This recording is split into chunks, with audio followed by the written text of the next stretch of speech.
Good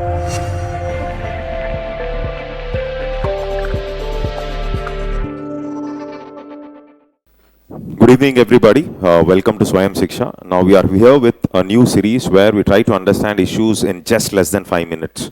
Now, today the topic of discussion is basically Sri Lanka. Why I have selected this topic is in UPSC interviews also there were questions recently asked saying that what can India learn from Sri Lanka? What exactly can India learn from Sri Lankan economy?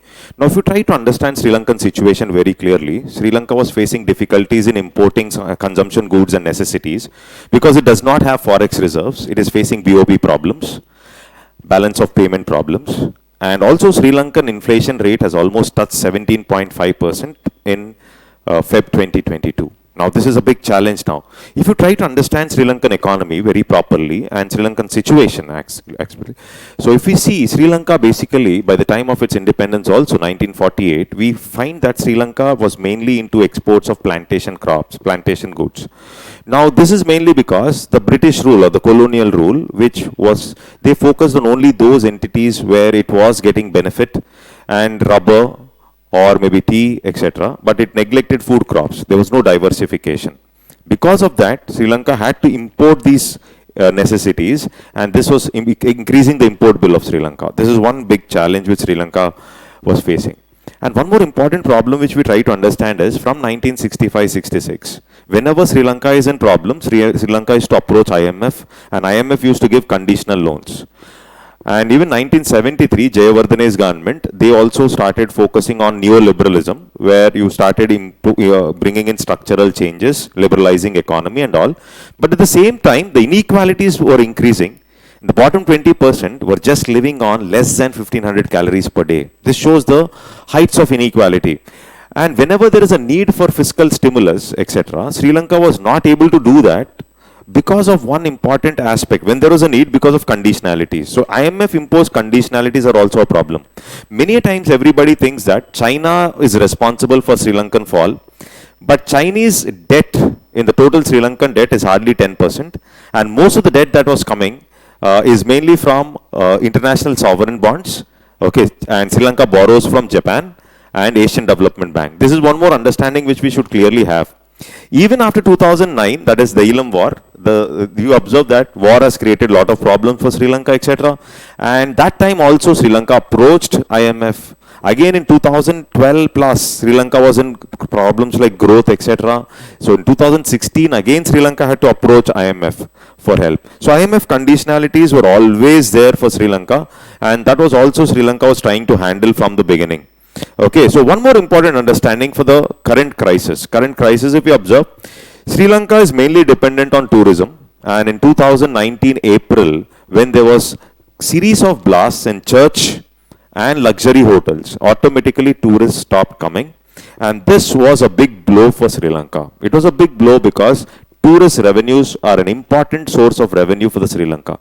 And one more important thing what we should understand is the new government that came up in November. Okay, so 2019 in Sri Lanka, which you call it as the SLPP, which is led by the Gotabaya Rajapakse. Now, what we should understand is this government has promised tax concessions. So, it started cutting out tax rates and it started giving a lot of tax concessions and discounts. And what we can understand is almost like $2 billion, that is about 2% of Sri Lankan GDP, was the tax concession that was given. And that clearly shows that the revenues for the Sri Lankan governments have gone down. And when this was going on in 2019, now COVID pandemic, again tourism got affected, Sri Lankan exports got affected, and automatically Sri Lanka started getting into problems. And the COVID pandemic has made Sri Lankan governments to increase its fiscal deficit, obviously, because it has to spend on necessities, but no exports, no tourism. This is one more important aspect which we should understand. Now, what we should understand here is, Forex reserve were going down for Sri Lanka, and what they decided is Sri Lanka imports a lot of foreign fertilizers. So that means fertilizers constitute a great chunk of imports for Sri Lanka. And therefore they decided not to import fertilizers, and suddenly they decided to go ahead with organic farming. Though many economists suggested Sri Lanka that this will not work, they did not listen to.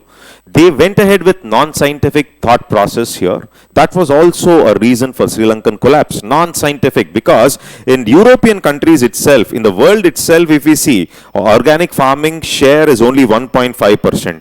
Okay, so if you talk about the bigger countries, the European Union also, the organic farming percentage is very limited. Then how can a small country like Sri Lanka take so much? Now, one more important problem. You stopped fertilizers, because of which farmers were protesting because they did not get proper output. They were making losses. Now, that point of time, obviously what happened is government started subsidizing the farmer. It was up to a tune of something like 40 billion Lankan rupees, LKRs. Now, if you had imported fertilizers also, it would be somewhere around 36 billion. So you paid more off. This shows clearly that Sri Lanka did not have a scientific approach when it started going ahead with implementing organic farming. So these are the main reasons what you should remember, and Sri Lanka is going for the 17th loan with IMF. Now again, conditionalities will be in place. I hope you have understood it. Stay tuned, and we will come up with more such issues where you can learn things very fast. Thank you.